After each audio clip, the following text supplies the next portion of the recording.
As a qualified practitioner, you'll know that our understanding of autism is ever evolving.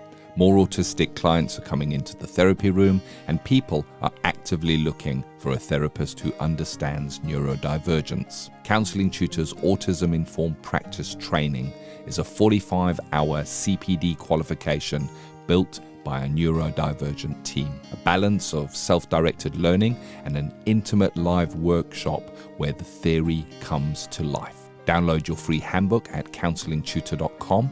Click Products and select Autism Informed Practice.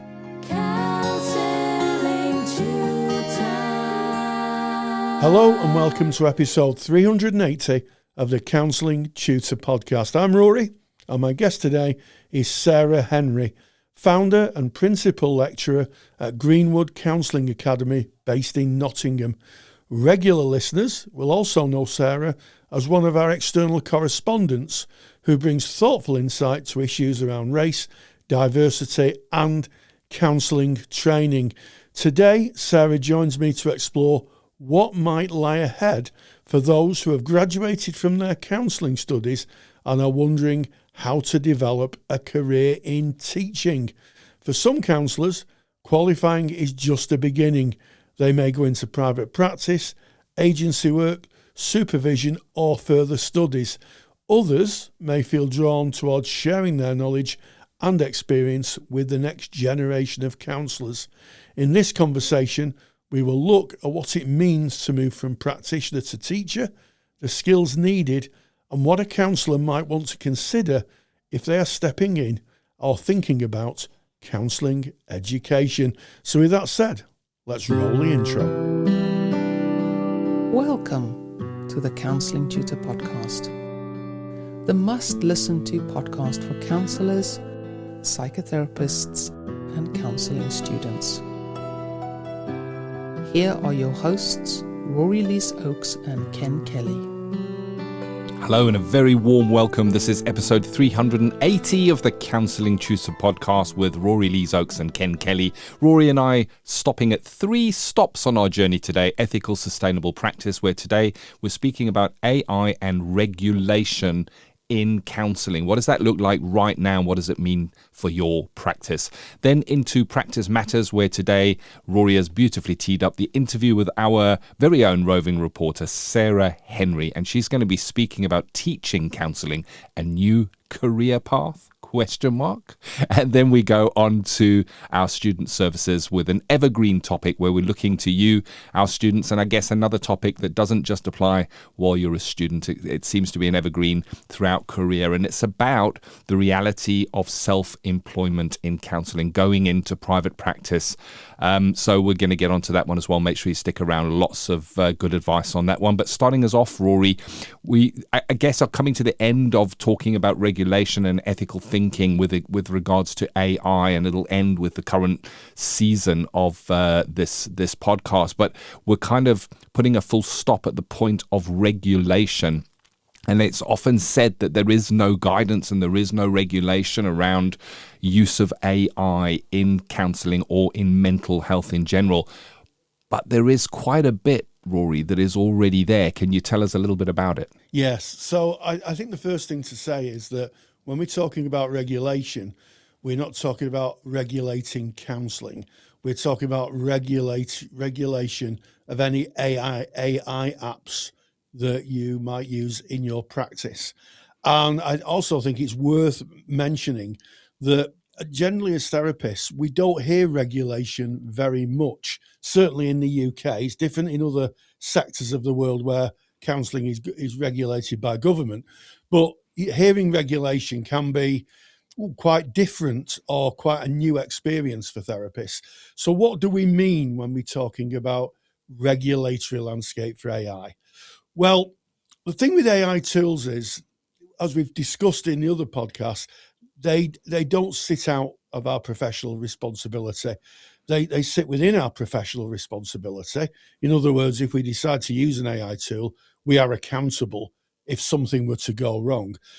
But there's a bigger picture, and the bigger picture is they sit within wider UK regulatory landscape, and that includes things like medical device regulation, data protection law, which we'll know as UK GDPR, professional ethics, and evidential standards. So I think there's a central question, Ken, that anybody who's using AI should ask.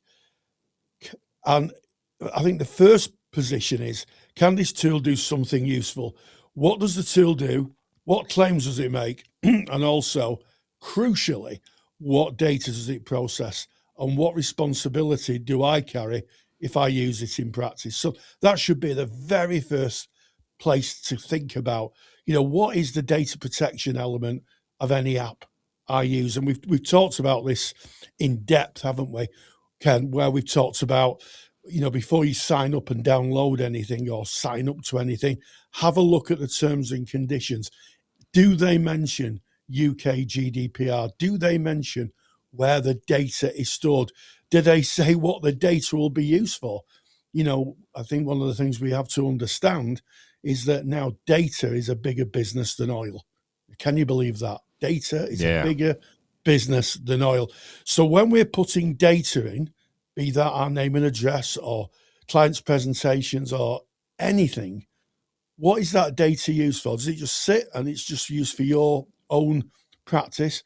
Or does the provider actually share this with others? I think that's a really good starting place, Ken. Yeah, thank you, Rory. That was beautifully introduced, and you're 100% right. And there's two areas we're going to be touching on. You've outlined them beautifully. The one is regulation. So regulation means that it's overseen pretty much at government level.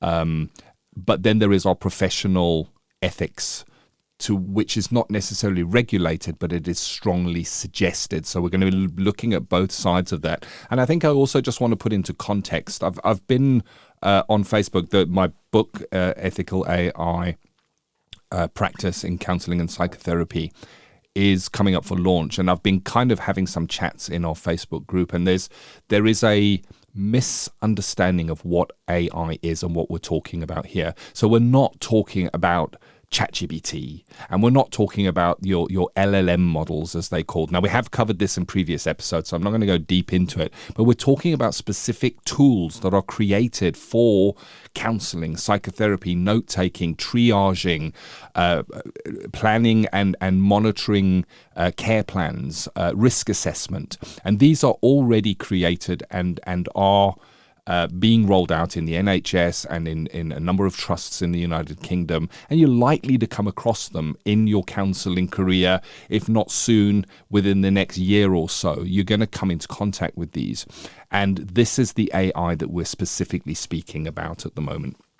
So the UK regulatory landscape at the moment, there are new laws going through all the time, and we will keep you updated on this podcast, specifically around AI and digital protection. But at the moment, the things that apply to us, you've mentioned it, Rory, it's the Medicines and Healthcare Products Regulatory Agency. It's known as the MHRA, and they look and oversee digital mental health tools that diagnose or form part of somebody's treatment, not just for counselling and psychotherapy and mental health, any of these tools that may be used, maybe in medicines. And it's interesting because the MHRA had no interaction with counselling and psychotherapy in the past. This is very new. It's pretty recent, and it's with the development of digital mental health technologies, tools that have AI in them that will be used in talking therapies, assessment, care planning, risk management, those kind of situations. And I was on their website yesterday, in fact, Rory, just looking at what's changed. They're bringing out new stuff all the time. They're saying what the dangers are. They're making recommendations to manufacturers of what they need to comply with. And they've got a reporting system where if anybody's using these tools and picks up anything where they're not hitting the mark, you can complain about that. So there's a transparent complaints procedure that you can have access to there as well. And that's for clients and for users of those tools. And they're doing a lot of good work on that. And then we have the Data Protection and Data Use Act of 2025, and of course UK GDPR. And this is also tied in. This is a law. It's not something that we can choose to do or not do. We are compelled. The legislation sits there, and if we do not follow this, then we are breaking the law. And so are the manufacturers of these tools. If they make a tool where data is not protected correctly, and then we start using that tool, then we are vulnerable. And it may well be that the tool maker is less vulnerable. They may be more protected. And the reason for that is very often they might sit outside of the United Kingdom. So you could have a US-based company or making a tool, selling that within the UK, and all they need to put in their privacy policy is that they try as best they can to comply with UK GDPR. However, the data is stored outside of the country, and therein that protection is lost. I guess we need to be thinking, and that's, you've said it already. The questions, and we've covered them in the previous episodes. Where does the client's data go? You put it in a screen, but then where's it going? Where does it live? Where is it stored? And is it used for any reason outside of a therapeutic interaction? Can it be used for advertising, for training systems? Can it be accessed or sold on to other providers? And, of course, we always ask the question, does the client know this too? And have they given meaningful, informed consent where we've explained it to them? They've gone, yes, okay, I'm happy with that. Those are the things that we do to protect ourselves. But then I wanted to move on, Rory, to the other section where we're looking at our ethical bodies. So what's happening in counselling and psychotherapy and what we are moving towards. Now, this is not regulation. This sits as our ethical responsibilities, really. And there is something called the Shared AI Charter. Now, the Shared AI Charter was put together by the AI ERG, that's the AI Expert Reference Group. This is all of our ethical bodies coming together. We meet quarterly and we discuss AI, look to other countries, what's happening there, what are the regulations, what does UK GDPR say, all of this. We come together and we pool those resources, and the Shared AI Charter was a charter or a document that was drawn up and then was shared with the ethical bodies, each asked to sign it. Counselling Tutor has signed a copy of this. And with your permission, Rory, I'll read what it is and then I'll hand over to you and you can speak about why this is important. So here we go. This is me reading the Shared AI Charter for UK counsellors and psychotherapy organisations. And it's got a subheading, a commitment to ethical and pragmatic AI integration in counselling and psychotherapy. And it reads as follows.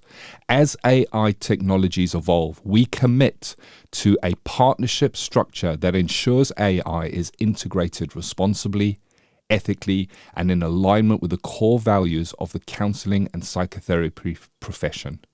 We, the undersigned counselling organisations, acknowledge the increasing role of artificial intelligence, AI, in mental health, counselling, and psychotherapy. Guided by a commitment to relational ethics and public trust, we agree to support the following principles. And there's 5 of them, and here they are. Client-centered ethics. That means AI applications in counseling must prioritize client well-being, uphold data protection, and inform security and information security, and respect professional ethical standards. 2, human connection. AI should support, not replace, human therapeutic relationships. Establishing a therapeutic rationale should remain the responsibility of a trained counsellor in collaboration with clients. Number 3, transparency and accountability. The use of AI should be transparent, reasonable, and open to scrutiny. 4, equality and accessibility. The use of AI should be developed and deployed in ways that do not reinforce bias or create barriers to accessing mental health support. All AI-generated data should be checked for accuracy. And the final one, which is 5, is ongoing evaluation and adaptation. Given the rapid evolution of AI, we recognize the importance of continuous assessment of risks and the benefits and monitoring emerging evidence and best practices. And I think, Rory, that is a very important document. It's not seen generally by the general practitioner, but all of the ethical bodies have seen that. Training organizations have seen that. Those that have shown interest have seen and signed up to that. And it's just that shared commitment from the top level that this is being looked at and there is some movement in the right direction. And that I've just shared there, if you listen to it and you've listened to our previous episode, you're going to notice this is the same stuff we've been covering for the last few weeks. So this is what the landscape is going to look like, Rory. So what does this mean to you, Rory, and why is it important? Well, I think there's a couple of things here, Ken, and thank you for reading that statement. So important that all the ethical bodies came together, the professional bodies in the UK came together, and I sit on the expert reference group as well as Ken. And one of the things that we understand is AI is here to stay. It's not going to go away. AI is going to be part of our lives, like a computer or a smartphone is part of our life. We're going to use it sometimes without thinking about it, and I think that's the place we need to begin. We need to think, when we're in clinical practice, we need to think about what AI we're using and the biggest risk, and that is getting in between yourself and the client. Does it weaken or replace, the human connection? Because the evidence gathered throughout the years, as counselling has evolved through the different theories, has said, and it's just done another piece of research which reinforces it, that, part of the curative factor of therapy is the relationship, is one human meeting another human. And if AI gets in the way of that, there is a real chance that it could cause more harm than good. So that is why there's a charter. That is why over the last few episodes, we've been talking about using AI thoughtfully. But I think it also speaks to something else. Our profession is underpinned with research. More and more now, we're seeing more research coming out about what works with clients, what gaps there are in maybe working with different communities or different faith positions. And for a long time, our National Health Service in the UK has had something called NICE, which is a nice word, isn't it? NICE. It's an acronym. I like it. It's a nice word. It's nice. And it's the National Institute for Health and Care Excellence. And it's an evidential standards framework. And, if you've ever taken any medication or had any kind of procedure done, almost certainly, in fact, I can guarantee it, that work has been researched and given a kind of quality stamp by NICE to say that it's evidenceable and it works. And they're doing the same thing for digital health technologies. So that's the word we need to keep in our minds. When we think of AI in counselling, really it comes under the broader heading of digital health technologies. And it gives the people who commission mental health services, people who evaluate it, and you, the practitioners, a way to think about whether a digital tool has evidence behind it. And you can go on the internet and look for AI tools, and there can be hundreds of them, and some of them may all look the same. One of them is where you store your notes, how you store your notes online. There's hundreds of them about. However, just a little bit of digging, as we've said, and a little look in the terms and conditions will say that some have less security than others.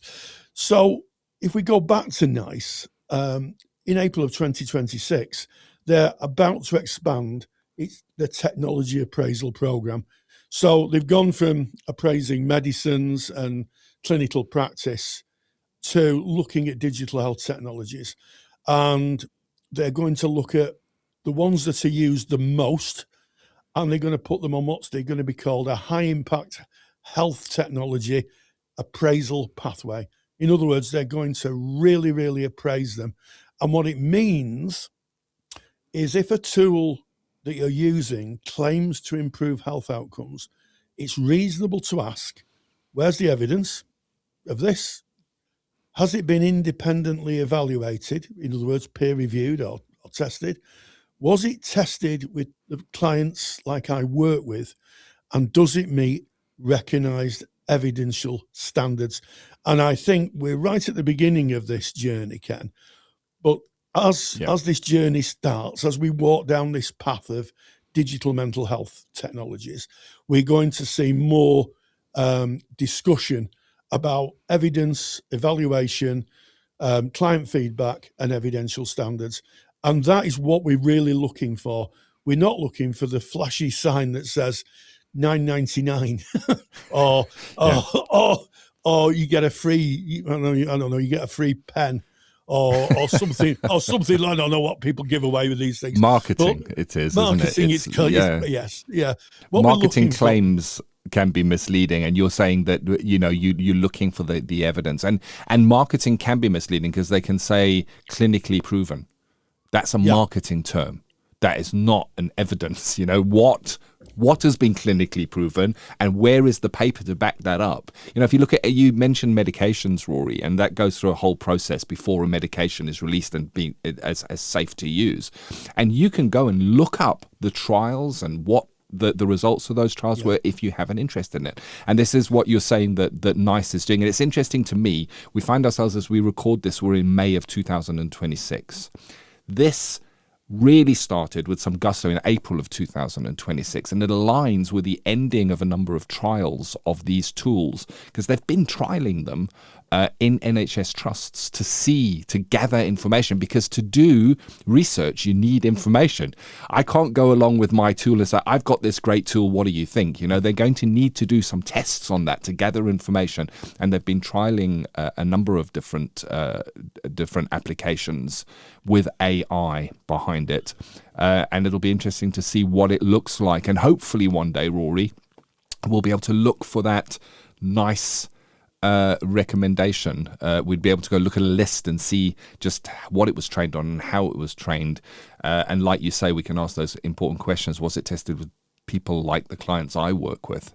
And outside of NICE, which I think that is very welcomed, we have our ethical bodies, and all of the ethical bodies are doing some work in this area.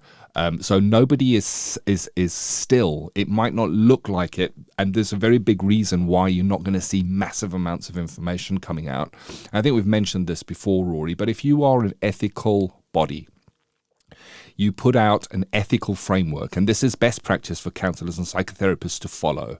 Now, we've spoken already about how fast-moving AI is, and how when we look around the world, there's very little information, there's very little regulation, really. This is all very new. When we're speaking about NICE, we're talking about April 2026. We're only in May 2026 right now. So it's all very, very new, and it's moving at a rapid pace. It's very difficult for an ethical body to start putting out guidelines because they may change. So they're looking to understand fully what is happening. And I know that the ethical frameworks are being looked at again. And AI is certainly one of the topics that will find its way into the ethical frameworks from our ethical bodies. And you're going to see this across the world, not just here in the United Kingdom. But I can share a little bit of work that has been done. And this is by Meg Moss. She's really active in this. She sits on the expert reference group. She was instrumental in putting together the document that I shared earlier, that shared AI charter, absolutely instrumental in that. And she's doing some amazing work in NCPS. And the NCPS put out a press release where they actually found and recognized some safeguarding principles that have been put out. And I've got a copy of those, Rory. I'm going to read them, if I may, and you can go and find them as well. And we can put the link as well in the show notes to where you can go and have a look at these. So time-bound interventions must be time-bound. AI tools should not operate as always-on therapeutic interventions. I'm only precis this. I'm not reading the whole of it. There is a little bit more information under time-bound. But I'm going to move on to the second one, which is supportive. Tool must be supportive, not directive. AI may provide space for psychoeducation, journaling, language finding, and other non-relational supports. Non-relational supports should not create treatment plans or attempt to replace the reflexive human process of therapy. Now, the next one is safeguard. The tool must provide safeguarding, support, and human escalation. AI tools should be explicit about their safeguarding capacity and limits. There's more under that as well, so I am praising this. Adjunctive, the intervention must be adjunctive to therapy, not therapy itself. It's an add-on. It's not a person goes to a tool and that is their therapy. AI should support, not replace therapist judgment. There's more on that as well. And like I say, you can go and have a look at all of these. The next one is transparent, which we've covered already. The tool must be transparent about its limitations. AI must communicate its boundaries clearly, reminding users that it is a supportive tool. And then user autonomous. Users must retain total autonomy and choice. They must be able to opt in or out of features, adjust the levels of interaction, and decide how their data is stored or deleted. So there's more on this, and we'll put a link in because this is an important document, but I think it just shows that work is being done, that formal guidance is being put together, and what this means for you as a practitioner is it's these, what do we need to consider? Is the client aware that AI is being used? Does the client understand the limits? It's all that we've been covering over the last few weeks. So, Rory, what's the takeaway of this for practitioners? Well, I think the takeaway is really in our super duper handouts that we have. And if you want that super duper handout, if you go to Counselling Tutor, click on the podcast tab.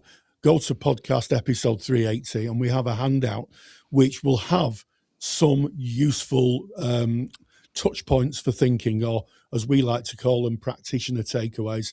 So the first is purpose. What is the tool for? Is it for general well-being? Is it administration, reflection, assessment, diagnosis, monitoring, or treatment? You really do need, if you're going to use any kind of tool to give to the client, or use it yourself, what's it for? What's the purpose of it? And once you've got an idea of what the purpose is, so it might be administration, you might use it to store your notes or write a reflective journal. Then you need to think, well, does the tool make any claims? Is it regulated as a medical device? And if so, what evidence supports the tool? Has it been independently evaluated? Then you move on, once you've kind of made you're happy with it, it's been independently evaluated. And I would say that independent evaluation isn't my friend Tom who lives down the road. Independent evaluation is people like NICE that we've discussed earlier. Then we go on to data protection. Will any client's information be entered into the tool? Where does that information go? Who's got access to it? How do we delete it? All that kind of thing.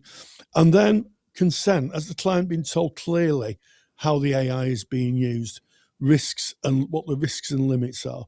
So, this is about the contract, isn't it? This is about telling someone that if they're going to, say, for instance, you're doing an assessment like a Core 10 or a PHQ-9 assessment, and you're doing it through an AI application, you really need to tell the client what the risks and limitations are, where the data is being stored. Has the tool got bias in it? So we've talked about digital exclusion. Has the tool been tested on the kinds of clients you work with? And I would say, we shouldn't just think, well, it's tested on this cohort of clients. It should really be tested on people with different cultural backgrounds, ages, disabilities, genders, and life experiences. Really should link with the Equality Act.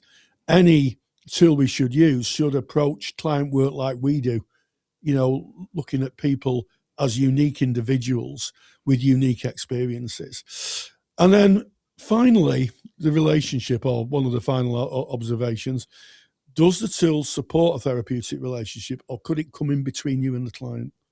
And if it comes in between you and the client, if it's something that the client uses and doesn't need any input from you, then you need to think very carefully about that, because as we've said, the best outcomes in therapy are relational-based ones. And what happens if it goes wrong? Who's responsible? And you can't just say, well, it was the AI. It's the AI's fault. The robot did it. It was the robot what did it. You can't do that. So I guess my final thought, and I'm reading really from this handout, is although AI may become part of counselling and psychotherapy practice, and it does not remove your ethical responsibility as a practitioner. And the key question is not, can AI do this? I think a better question is, should I use it here with this client in this context? And can I justify the decision ethically, Ken? Yeah. It's a lot to take in. But as when we started this topic right at the beginning of this season, we mentioned AI is it's not about learning the technology. It's learning to think critically and ask the same ethical questions we would ask in any situation, really. We're just applying it to a technology. We don't have to learn the technology. We just need to know what we're looking out for. And hopefully you've taken away a lot from not just this episode, but our previous ones in covering it, because we've covered each one of those separate areas in a lot of detail. And it kind of puts a full stop at the end of us speaking about the ethical use of AI. And we hope that has been useful for us. My book, Ethical AI Practice in Counselling and Psychotherapy in the UK, is now available. You can get that from, I see you holding it up there, Rory. You've got your copy. You can get that by going to ethicalaipractice.com. It tells you all about the book, and it's really, we don't sell it ourselves. It's available through Amazon, but you can get the information, ethicalaipractice.com, about the book, and click through to Amazon. As Rory's mentioned, the super duper handout, it is free. You can get that, counsellingtutor.com. Podcast tab, episode 380, that's today's episode. Download it free. It's got everything we've spoken about today, including the links of where you can dig a little bit deeper. And that, I guess, brings us beautifully to the end of our ethical, sustainable practice. And we're about to go into Practice Matters, Rory. And Sarah Henry, you've beautifully introduced Sarah Henry at the beginning, but we've all met Sarah Henry before if we listen to the podcast, because of course, Sarah Henry is one of our roving reporters, but she's speaking today about teaching counselling, a new career path, Rory. Well, who knows? I caught up with Sarah, and we kind of chewed over what it takes to be a counselling tutor, and this is what we had to say.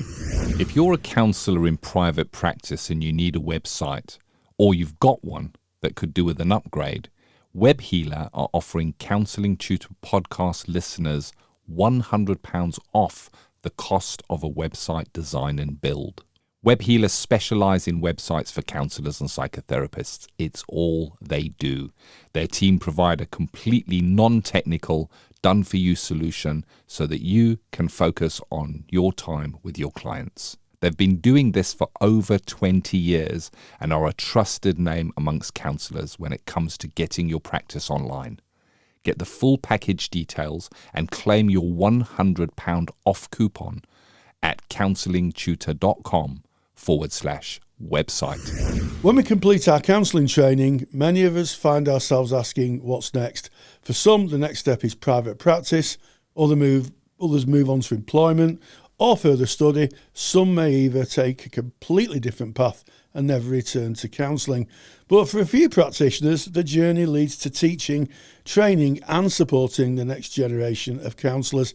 Today, I'm joined by a familiar voice on the podcast, Sarah Henry, founder of Greenwood Counselling Academy in Nottingham and a principal lecturer of the same organisation. And we're going to explore that very path. Together, we'll be asking the fundamental question, what does it take to become a counselling tutor? Sarah, thank you for joining us. You're very welcome. How are you?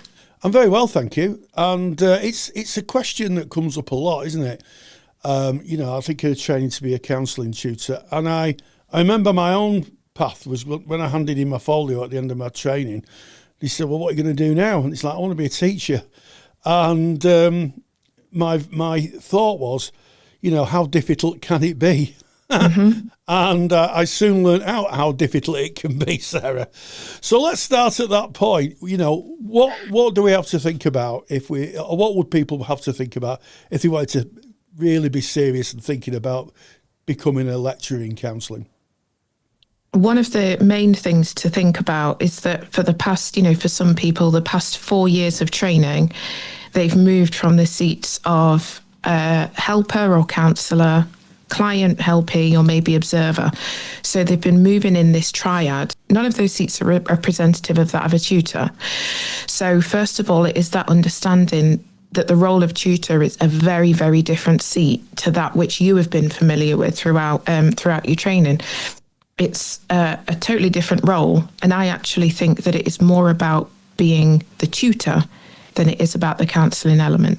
Yeah, I totally agree with that, to be honest, Sarah. And one of the things that I came to learn, because I do like yourself, we're doing it a few years, one of the things I came to learn was that you had to be a tutor first and foremost, because that is what the learners, the students who are coming to you, wanted. They wanted to be taught counselling. So I think the first thing is knowing how to teach, really. Yes. I went on to do a 2-year teacher training qualification, which I have to say, I thought, well, after my counselling training was a bit, unexciting, to be honest with you. It was more kind of transactional than it was personal. But I emerged in 2008 with a teaching qualification. So do you think it's essential really to do some form of teaching qualification? 100%. There needs to be some kind of robust experience to fall back on as an educator, whether that is kind of experience of holding court and managing the classroom environment, the experience of understanding different learning styles and ways of engaging with learners who have difficult needs or different expectations, the ways in which assessment is carried out, the way that learning objectives are managed. All of this stuff is the behind the scenes bit, which I don't know if you agree, Rory, that's what helps us look like good educators. That's what makes it look so seamless, is that there's actually a lot that goes on behind the scenes that students don't and shouldn't need to know about. Yeah, absolutely. I used to have a sign over my office desk saying prep hard, teach easy, because it huge amounts of preparation. And I think one of the things that I wasn't really prepared for was the emotional labour of working with, say you've got 15 in a class. That's 15 people's different processes. Yes. And it's a very fine line walking between being a teacher and doing exactly what you're supposed to be doing and being a therapist. Because during counselling training, people do come unpacked, they come undone. And sometimes you have to do some reparative work to kind of help them hold themselves together before they can, maybe exit out and find their own therapy. It can be quite a demanding road for some learners to walk. So what's your thoughts on the emotional labour side of things? It's heavy and ongoing. And if there's any kind of illusion that once somebody's made it as a counselling tutor, that relational aspect of what goes on in the classroom doesn't impact us, then I'd like to take this opportunity to disabuse you of that. We all have personal lives still. We're all people. There isn't a higher level of humanity that we reach by being counselling tutors. And so I think that humility stepping into this role is that we don't exist unaffected. What we have to do is to know how to contain and process what it is that we need outside of the classroom and not get into the inappropriate space of using our students to support our process and perhaps disclose or expose too much of what our needs are, when in fact we're there to help them explore theirs. Yeah, so what we're talking really here is having clear boundaries, having really, really clear boundaries, and understanding how those can be crossed, because we're only human. And, you know, I've often talked about transference, counter-transference. Mm-hmm. The idea that, you know, you meet someone new to you, but they remind you of someone in their past, in your past, and you react as if it was that person in your past, not to the new person. That can happen a lot. Either way, you know, and I also think that, not to put too fine a point on it, I have been in front of some classes where the adults, because I taught adult counselling, a majority I did teach young people, but I did teach adults. They were transported back to their first day at school. And yes. Yeah. Have you ever experienced that? Every year. Every year there will be some kind of dynamic where what is provoked for learners, and then sometimes contagion can happen in the classroom, is that there is the expectation that what is happening is it's day one at school again. Yeah. And for some people that can be a somewhat intimidating experience, and it's about navigating around that as a tutor. Sometimes it can be a somewhat combative experience, and students are trying to kind of reclaim power that they think they might be losing. And so all in all, as a tutor, I go into each new classroom at the start of a new year just with the understanding of, while this might be commonplace and normal for me, that there are people coming in with a range of anxieties and expectations, and that is where my listening skills kick in, and my assumptions of what might be happening for them are left up in the office. Yes, yeah. So that's about, you know, carrying that non-judgmental aspect over, different from assessment, which we'll probably come to. But yeah, that holding of that non-judgmental approach, because all behaviour is goal directed. If someone's acting out in a class, there's a reason for that behaviour. Once you find that behaviour and they can identify it, then they're on the road to resetting themselves. But we do have to assess, and you know, people say, oh, you know, my tutor judged me. Well, you know, judging and assessing, I mean, I guess the etymology of the words isn't too far apart. You have to make a professional assessment of someone's skills. Yes. And so we have to be very thoughtful of how we deliver feedback. And it's not always the feedback that students want to hear, is it? It isn't. And I think that, in my experience, I've been in learning situations where tutors have been talking about, you know, in particular, the person-centered approach or other humanistic approaches, and talk about it being non-directive, and therefore say, you know, I facilitate a non-directive classroom. And that kind of means it's very much, you know, hands off, and I'll let you do what it is that you want to do. But as educators, what we are doing is we are facilitating a growthful space, yes, but it does have a predetermined outcome.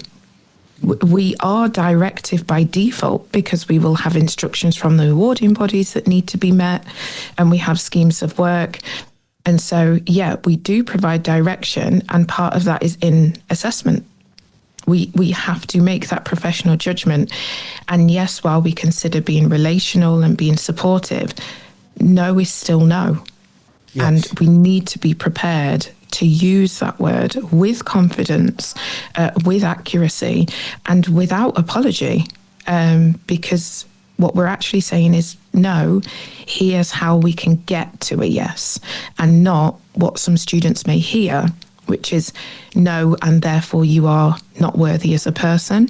There's a very different thing that's communicated, and we always want to lean on the former, but give the latter the attention it deserves if it presents in the classroom. Yeah, and I think that's a really good point, because in the modern teaching world, we have criteria, and I know a lot of people who listen to this will think, oh, I can remember the criteria. Shivers down your spine. The shivers down the spine and, a lump in the throat.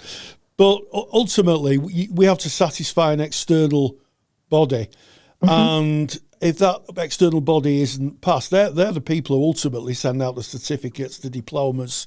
At the end of the day, they come and have a look. And if they're not happy with how the work's been assessed, then, students won't get their qualification. So we have to, I guess, to some extent, play by their rules. One of the things I was really interested in, and I've always had a very strong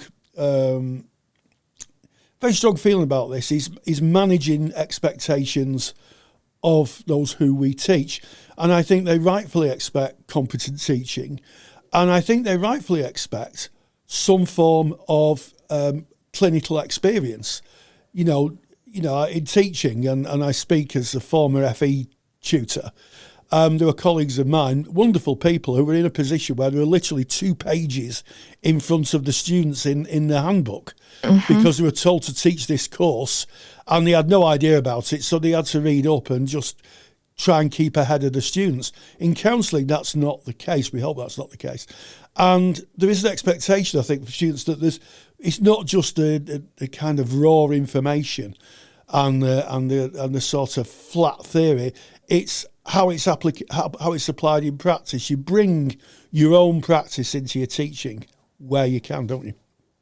Yes, obviously kind of respecting confidentiality and things like that. But I've known of somebody to kind of end a course and then immediately start delivering it. And I think that we as an industry need to uphold the standards that our students and, their future clients deserve.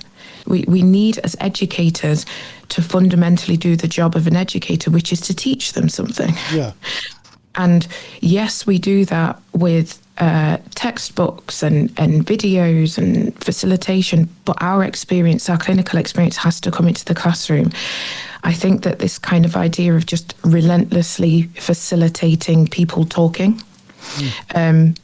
does a disservice to our profession. There's much more that goes into robust training, and the educators need to educate. We don't strictly facilitate and leave students to it. And so there is that balance of, right, how do I deliver this relational material that's about people connecting, bring it to life off the page and with my own experience, but ensure that it holds the integrity of an academic course. And that has to come with educators putting in the hard work to upskill in this particular discipline. Yeah, I know when I was teaching, I was fortunate because not only did I do counselling, I also worked in generic mental health. I was a support worker, and also I worked for a charity. I did it for about 5 years on and off, who resettled ex-offenders in the community, and that led me to be aware of like drugs awareness, of coercive control. I mean, the whole panoply of kind of the social care situation, child protection, all sorts of things. So that was very, very helpful to give context to what the students were learning, because this is what it says in the book, but this is actually how it goes. It's a bit like playing punk rock. It goes like this. That's what the music sheet says, but it goes like, I'm playing the guitar. You can't see this, but I'm actually playing the guitar as I'm air guitar as I'm doing it. It goes like this. I can confirm that is what's happening right now. Yeah. I can't play the guitar though. It's one of the things I wish I could do. But I think that's important. And I also think that we are modelling what good practice looks like. There's a real demand, I think, on tutors, counselling tutors, to model what being an appropriate person is. And I think there's a pressure on male counselling tutors to model. I'm sure there's pressure on all tutors, but on male identifying tutors to model what masculinity is, because the majority of the people who'll be teaching will be female. There are so many elements when it comes to modelling. We don't have the free license that our students have to openly discuss and explore whatever it is that's happening for them in the moment. We facilitate that for others, but we don't participate in that in the same way. We are modeling that greater position of congruence. We are modeling the very relational dynamic that we're looking for them to facilitate. So things shouldn't be equal. No, That's not the classroom environment. There is by default a power dynamic. There's no good that comes from shying away from that. There is then the exposure of personal material, and there is an inequality in that dynamic. So we're not looking to model this false idea of we are the same. I think that that's unfair. What we are modeling is, I understand the power that comes with this role. I'm not going to exploit that in order for this relationship to be successful. And so I think that, in the classroom, those are the things that really, really need to be understood in order to create the relationship that is conducive to growth for counselling students. And you may have transferable skills from other spaces that can help with that, but understanding that there's only certain elements of being a therapist that help when you think about becoming a counselling tutor. Yeah, the other thing I think about is not being too evangelical about your modality. I think that person-centred therapy, for a number of historic reasons, can sometimes be taught evangelically. In other words, it's taught rather like a faith position, a belief system, than it is a psychological model. I think Rogers should take some of the responsibility for that, because I think, his experience in the church for such a long time, both as a boy and as someone who trained in the priesthood to some extent, led it the way he wrote and the way he presented person-centred therapy as a little bit evangelical. I'll get some letters for this, but I don't care. And I think when you're talking about psychological models, do you think it's important that we say these are psychological models? Yeah, I think there are some phrases that are used around the person-centered approach, like a way of being, that can really be taken to the nth degree. And then before you know it, students are, I'm really trying to not be judgmental when I'm in the supermarket or when I'm in traffic. My own students have come up with or at least playing around with the idea of a bingo card. Of phrases that I use, not many that could be voiced on this podcast, but a bunch of phrases that I use to discourage them from holding themselves hostage to that kind of idea is, no, these are models, and being a counsellor is work. Yeah. Yes, I noticed shifts in myself that were kind of on a core personality level. But if somebody is rude to me in traffic, I don't have to hold this relentless position of facilitating conditions in order for them to grow. No, that was rude and I didn't like it. I think that it can become really dangerous if we as tutors lead with this idea that, if you are taking on this modality, whatever it is, this is what precedes you in all walks of life. That means that we are... We're kind of encouraging students to step out of their own humanity. And I'm not sure I've ever read that that's the gig. No. So, it's understanding, yes, this is work. And it may well change you at your core, but the change isn't that you are constantly facilitating from a person-centered approach. You're not constantly facilitating 6 conditions for other people all the time. Because if you're always in somebody else's shoes, then when are you ever in your own? Yeah. That's the thing. It's the old story, isn't it, of being in someone else's shoes with, but keeping your socks on, and making sure you don't lose yourself in other people's frames of reference. So, I think for me, I enjoyed my time teaching. I think that it is, and certainly, my career has followed that path really. I enjoy. What are the things that you really enjoy about being a teacher of therapy, of counselling? I enjoy demystifying the caricature of a therapist. I strive to find the balance between being a human in the classroom and also being a service provider for customers. But I love encouraging our students to be who they are while learning this, and kind of offloading the ideas of what a therapist should be, and watching that process evolve over years. That's I think one of my favorite things, and having a laugh. It's also serious sometimes. We can lighten it up, because humor is as much a part of what happens in therapeutic spaces as sadness. So, the classroom doesn't need to be a somber space. And I think sometimes appropriate humor, facilitated by your resident comedian, results in, thanks for that laugh, Rory. It results in learning being able to go in its own unique way. But all of those things need to be authentic for the tutors. As much as we're encouraging them to be who they are, we need to do the same. Yeah. I think for me, the joy of teaching is to see the people lighting up and becoming, if you're certainly teaching therapy, one of the joys for me was people start off and they would be sticking rigidly to the book, and eventually they would find their own space, their own voice within it. And anybody who's taught a year one diploma class, the year two diploma class, will see a marked difference.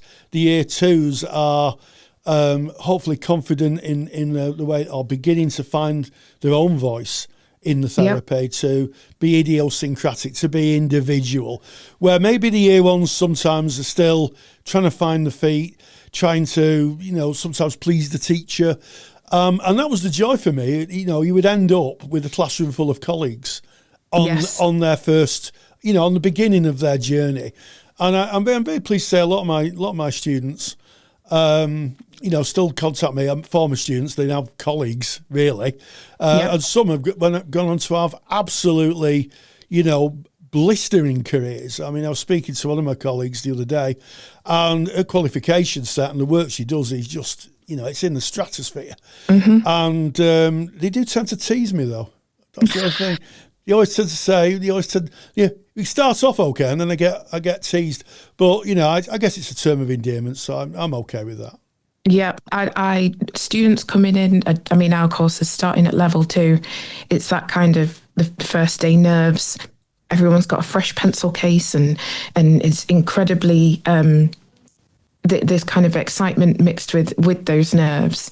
And one of the things I really enjoy, especially if there's that longevity relationship, is that final term of year 2 on the diploma. People are sauntering around the place. There's counselling jokes being made. Oh no, I haven't got my cover sheet. Has anyone got a spare cover sheet? There's a much more relaxed nature as people kind of grow into their own template of what a therapist looks like, as opposed to being incredibly panicked about whether or not they're going to be good enough. And so, seeing that shift, and they don't forget your Freudian slips, or you stumbling over your words as a tutor, and they manage to bring that back and tease you in the classroom, like you said. It's a beautiful process to be able to facilitate. And as a tutor, it's a joy to invest in, knowing full well that the return on the investment is, for me, the joy to watch. Yeah. The success is that of the students. And so, lots can happen in counselling classrooms, and as tutors, knowing our place in that means that we can maximise it. Well, I think that's probably a good time to bring our time to an end. Just one final question, I guess, is any final thoughts? What someone's thinking, this sounds like the job for me. I want to be a counselling tutor. Any final thoughts? I think my final thought, if someone was thinking, this is a path I'd like to go down, is discuss it with your supervisor. And, try and find yourself a good mentor. Yes. Somebody whose career path you admire, or somebody who you find inspirational, to really find somewhere to put those nerves as a tutor, somewhere where you can go and get the wisdom and experience of somebody who's walked that path. It might not be the same as yours, but similar enough. I have a brilliant mentor. Right, okay. Do you know him? No idea you're talking about. So I think we'll bring the interview to a close. So Awkward much. So I'd just like to thank Sarah Henry for joining us. Thank you very much. Practice Matters is proudly sponsored by the Counsellor CPD Library. To access top quality, relevant continuing professional development for your practice that you can do at a time that suits you, and all for less than the price of a cup of coffee, visit counsellingtutor.com. Massive thank you to Sarah Henry. Always love hearing from Sarah. Yeah. Always important stuff, and I love her take on stuff, Rory. And thanks to you again, Rory. You're having those important discussions. And I can't help but notice, our next topic is about going private, the reality of self-employment in counselling. And I'm looking back now to when I kind of stepped out of my studies. And after just a little while in practice, I went and studied education, and then stepped alongside you, Rory, as a tutor. And it's just exactly what Sarah's just been speaking about. And that really was a great help for me in supplementing my income in those early days of stepping out on my own, as it were. But it's a big topic, so I'm going to hand over to you. This is our student services, going private, the reality of self-employment in counselling, Rory. Well, thank you, Ken. And I have very fond memories of our teaching time together. Yeah, we had some fun, that was for sure.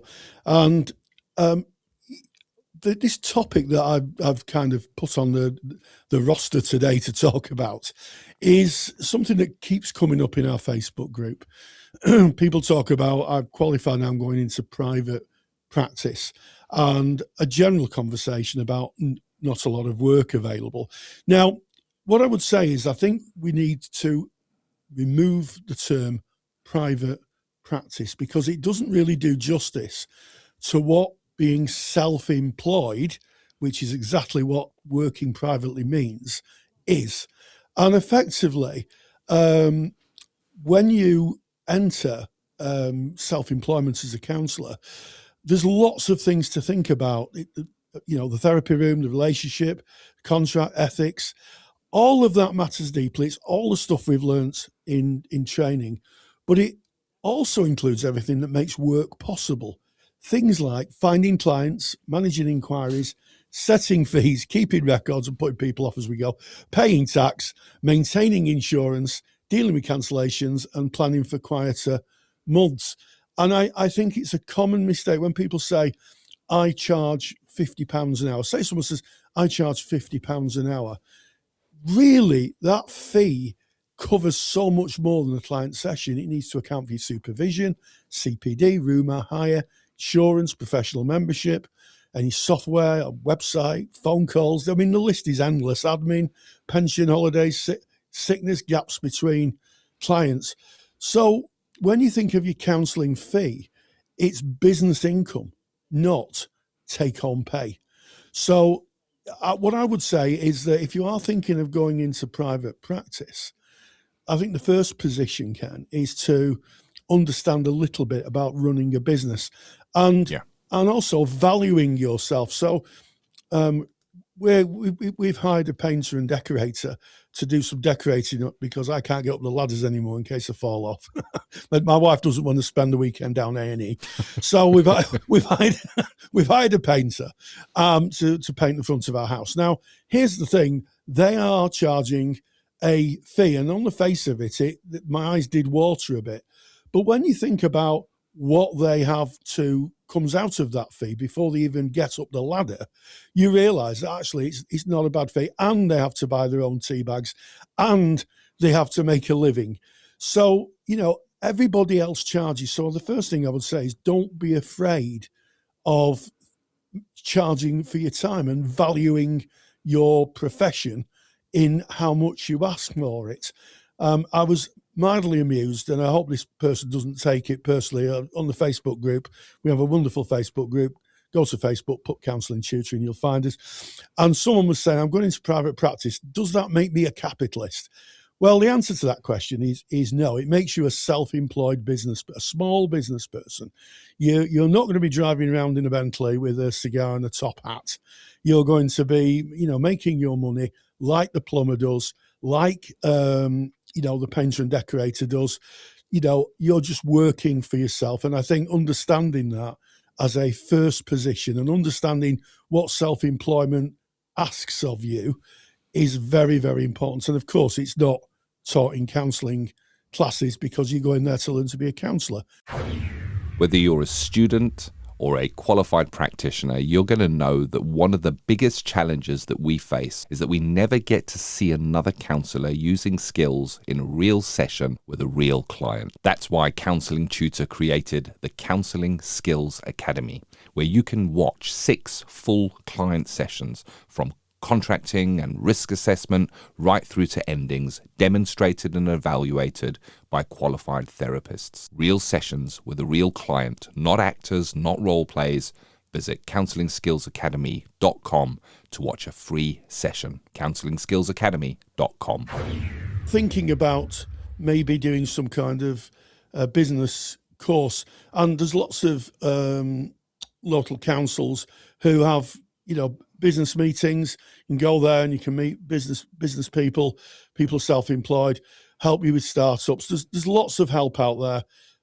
So my first thing would be, if you've never been, self-employed, or you never worked for yourself, start to look at the business side of things, because ultimately, you are running a business, Ken.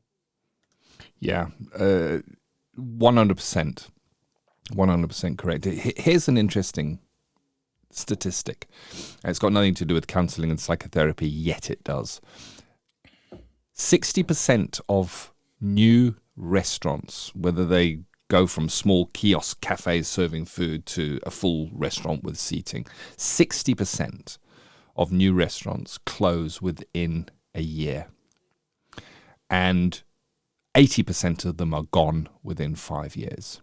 Wow. Now, yeah, that's wow, hey? 20% of them survive. Now, in those 60% that go in that first year, it's very seldom that they don't know how to cook, that they're not passionate about what they do, that they don't use the best ingredients. They do all of those. They're really passionate. They're pouring their soul into it. They buy the bestest ingredients. They spend the best of their time focused on that food and serving it.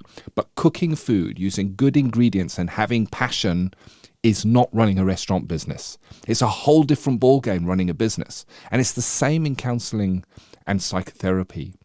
Having a passion to make that difference, being really good with your counselling skills, and really wanting the difference in those that we work with, doesn't run a business. It just doesn't, unfortunately. It's a vital part of the business. So if we go back to the restaurants, if the person didn't make good food, they wouldn't even last a few months. They've got to, but it's the very basic is the supply or what is being given.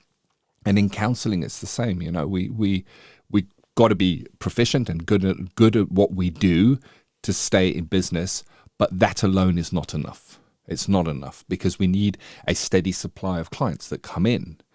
We need to pay taxes. We need to register the business. And there's a whole lot of stuff that we're not trained to do, because they don't teach us in counselling training. Counselling training teaches us the skills and what we need to be able to practice ethically and in service. So I agree with you, Rory. Going and finding business skills is really important. And I have to say, there are a number of counsellors that have set up little help groups where they share these skills themselves. And these are great. They really, really are. And it can maybe feel demoralizing. You've spent a lot of money in training, then you finish training and you go, here I am, I'm ready to go now. I want to go into private practice, and then I've got to go and pay more money to study something else to learn how to run my business properly. But it's worth it if you can.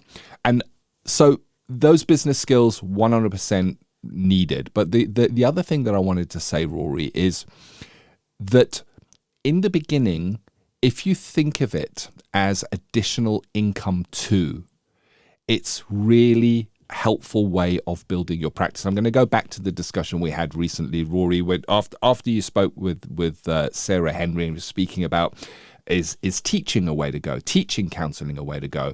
Well, that for me, as I've mentioned, was really, really useful, because I was able to have my little private practice that I'd set up, that I was like struggling. It was early days and they were dripping in, Rory. Definitely not enough to put many tins of beans into the cupboard.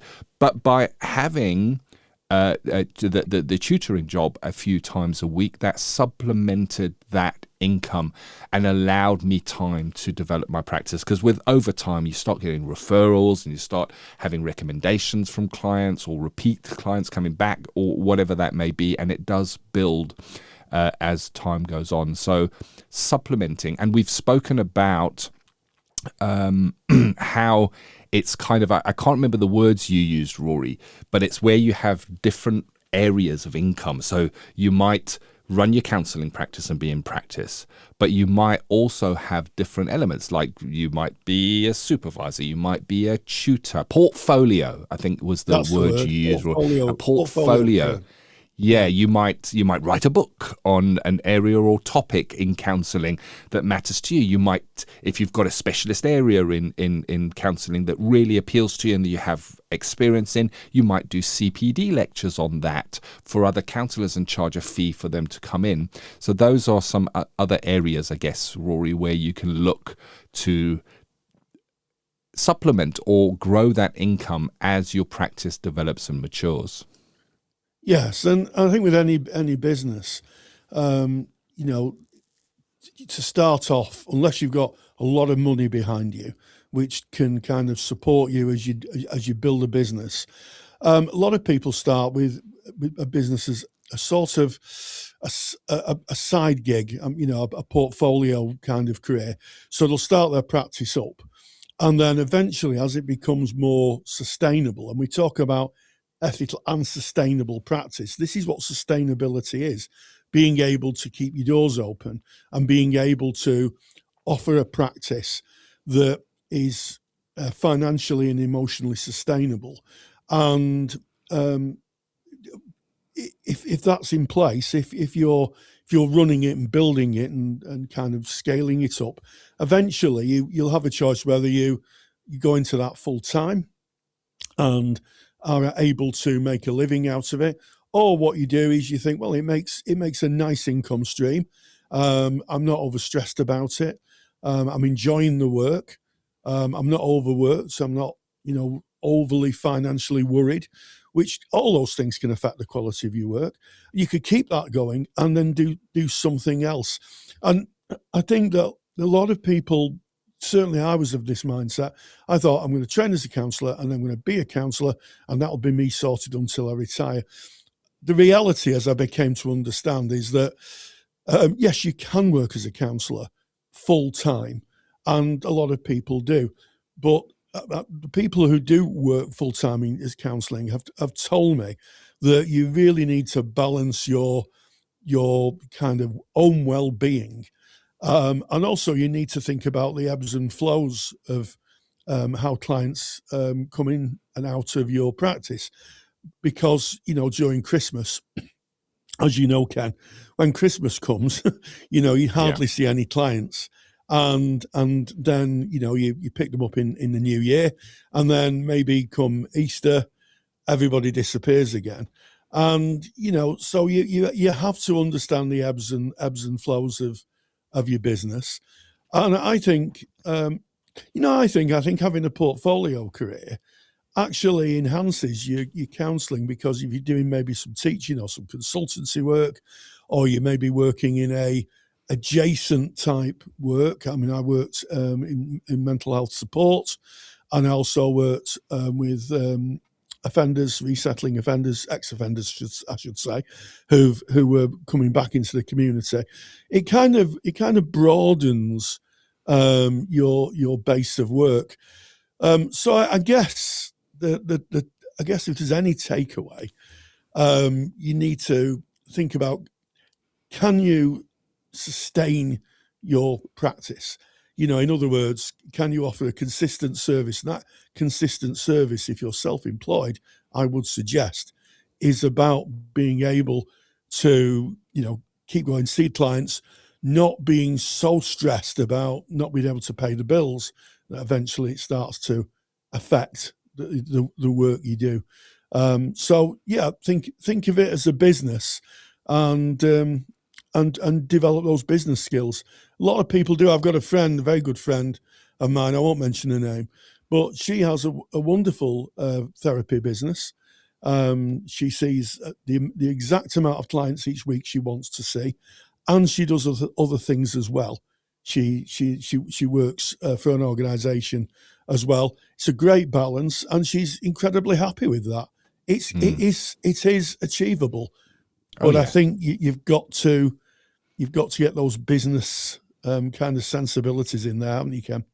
Yeah, and if you think about it, what we do as counsellors, if you're a good counsellor or psychotherapist, you're constantly putting yourself out of business. Somebody comes along and they've got a reason for presenting to you, and it's your job to get them to say, you know what, I'm fine now and I'm moving on.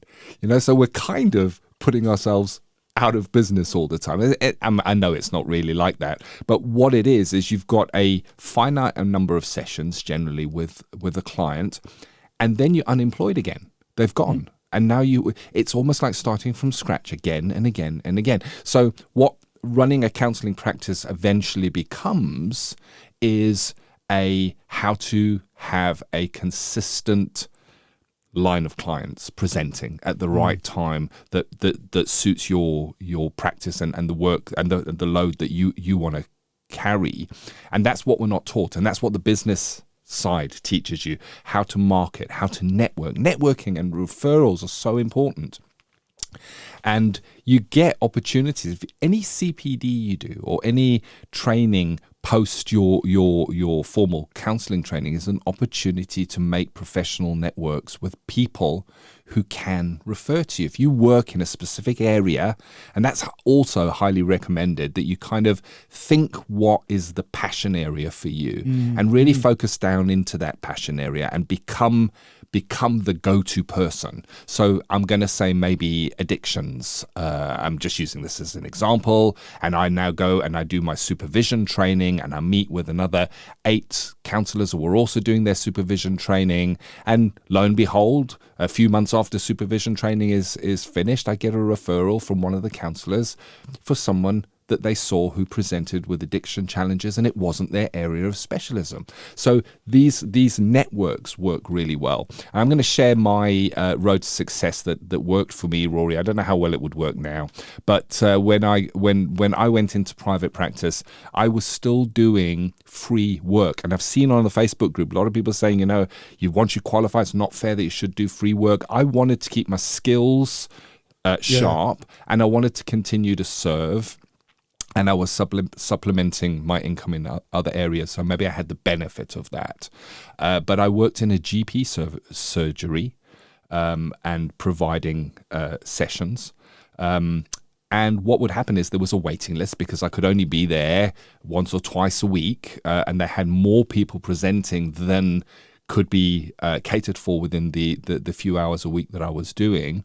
And the GPs were really happy to hand out my business card and say, if you wanted to go private, you can see him outside of it. And I was surprised at how many actually took that up. It actually started building my practice to a point where it was really meaningful. It was making a big difference to me and my family. So, there can be ways of leveraging the free work that we do. And when you look at where you might apply your services for free, have a think, is there not maybe a reciprocal arrangement that can be made in that area? There isn't always, but that certainly was worked for me, Rory.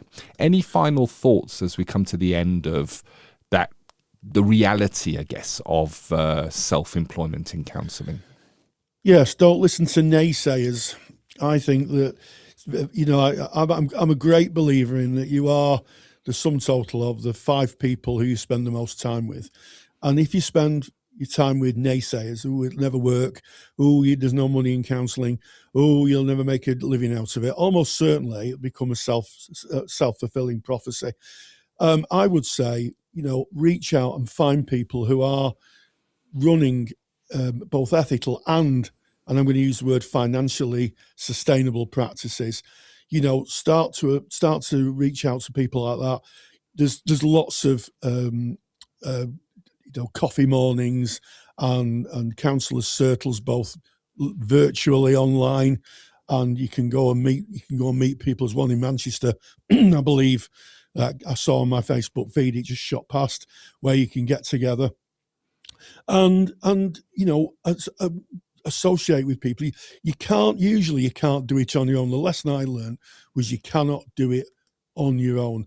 By associating with people who are already running a business, who are already understanding the ebbs and flows, the pitfalls of self-employment, you've got an advantage. You're going to get ahead. So that's what I would say. Don't listen to naysayers and try and align yourself with people who are already successfully running practices. And the majority of business owners, and I say this quite openly, Ken, not just in our profession, but in any business, are quite, if you approach them, they're quite happy to talk about their business and how they work and the systems they use. So, don't be afraid of it. And there's nothing wrong with being a business person. It doesn't make you, an asset stripper or, the unacceptable face of capitalism. It makes you someone who works for themselves, like your plumber, like your painter and decorator, and provides for their family and gets a holiday and maybe buys themselves a newish car every so often. So, keep that in mind. It's okay to be a business person. Yeah, very much so. And I'll leave this topic, Rory, by just sharing there are some uber successful counsellors and psychotherapists out there that have found a niche or an area that really resonates and fits for them, and built practices where it's not just them in the practice anymore. They've brought in others to join them in the practice because they can't manage the amount of people coming in. And I'm going to share one that's a friend of mine is a business coach, and he coaches a practice. I'm going to say it's the owner of a practice in the United States, and they are a 7-figure business. That's over $1 million generated from counselling revenue. I think they've got a number of different branches and counsellors, but what they've done is they've perfected the business side of things to find enough clients to have that flowing through. So they've got the flow in their marketing to be able to do that. So it is definitely doable. And I know, Rory, you and I have colleagues here in the United Kingdom whose fees would probably shock many if we said how high they are, and yet they're packed solidly because of the areas and the ways that their referrals come in. So it is definitely doable. Stick around with the people that are doing well. Like you say, Rory, don't listen to the naysayers. Believe in yourself and know you have a right, a right to earn money from making a difference in the world. It's okay. Doesn't make it dirty. There you go. That is the reality of self-employment in counselling. That was Student Services. And this has been episode 380 of the Counselling Tutor Podcast. Yes, we started off with ethical and sustainable practice, AI and regulation in counselling practice. I guess the final part of the ethical side of counselling and using AI. And of course, we gathered that information from Ken's new book, Ethical AI Practice for Counsellors and Psychotherapists in the UK. The author is our very own Kenneth Kelly, and it's available now on Amazon should you wish to purchase a copy. I've got mine, and I can say without fear or favour, it's an absolute, I'll use the term tome of really useful information to help you navigate the use of AI in your practice. On to practice matters. I caught up with Sarah Henry, a well-known voice on the podcast, who talked about teaching in counselling, a new career path. Sarah and myself had a good talk. We chewed the rag on what it was like to be a teacher. We gave you the warts and all view of it. So that might be helpful if you're thinking of going on to be a teacher or a lecturer in counselling. On to student services, going private. We talked about the reality of self-employment in counselling, and of course we talked about I think being confident in yourself to go out and be a self-employed therapist, as lots of people do. As always, we thank you for your likes, the shares, subscribes, the comments that sometimes come in on our iTunes account, where our podcast is hosted. And as always, and until the next time, stay grounded and stay safe. If you're studying counselling, the student library from Counselling Tutor is like having your own tutor alongside you. Every theory and skill in plain English, mapped to your specific course and level. Visit counsellingtutor.com, click on the Products tab, and select Student Library for more information. That's counsellingtutor.com. Thank you for listening to the Counselling Tutor Podcast. Find the show notes for this episode by visiting counsellingtutor.com.